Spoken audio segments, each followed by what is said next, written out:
morning.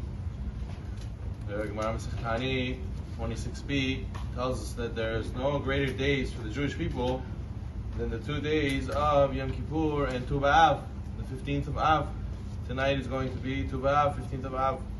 The Gemara says that on 15th of Av, that all the young maidens, the unmarried women, would go into the vineyards. They would all wear borrowed clothing. They would all look more or less the same clothing, and they would go and make shidduchim in the vineyards, and they would tell the young men, the bachelors, they would tell them, Sheker achen ve'ever yofi. Do not look to the beauty, rather to look who the person is, and they would make a lot of matchmaking on that day.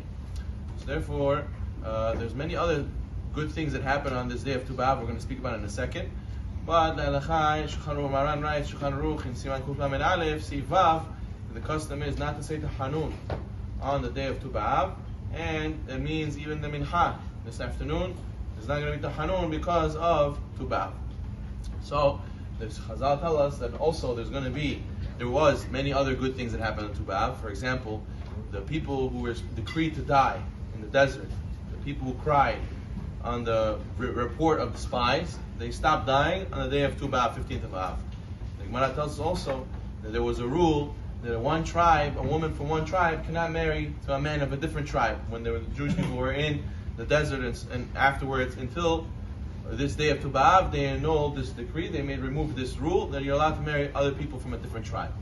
Also, there was a point in time in Sefer Shoftim where there was a story of Pilegesh Begivah. There was a very hard story, very difficult story that happened to Am Yisrael, where there was men from a tribe of Binyamin that did a very, very big atrocity to a certain woman, and all Am Yisrael made a decree not to marry anyone from the tribe of Binyamin, and they went to war against them, and they finally got rid of the decree of not marrying the tribe of Binyamin. They got rid of it on 15th of Av. So you see there are a few things that are related to matchmaking, related to making shidduchim and marrying. So this is why the Tu B'Av gets this connotation, gets this understanding of like a day of matchmaking, a day of shidduchim.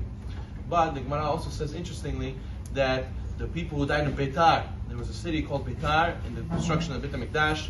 They were massacred by the Romans, and the Romans made a decree that they were not allowed to bury the bodies.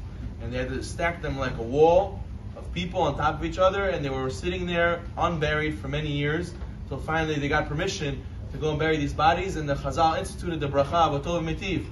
The bracha after the Tivnei Yerushalayim is called a Tov Mitiv. That bracha was instituted when they were able to bury these bodies of Beitar, and this was on Tu B'Av. The last thing the sages tell us is that they finally didn't have to collect any more wood for the Beit HaMikdash on the day of Tu B'Av. Already the weather is changing and the night is getting longer, and the last day they would collect wood for the entire year for the sacrifice for the altar in the Beit HaMikdash was by Tu B'Av. So now there's less time to go you don't have to go spend time getting the wood, there's more time to learn, the Chazal tell us. So therefore, in the day of Tu B'Av, the nights are getting longer, a person should coming more and more closer to Elul, he should go and schedule his time properly. They should learn Torah in the morning, in the evening. Baruch Adonai Olam.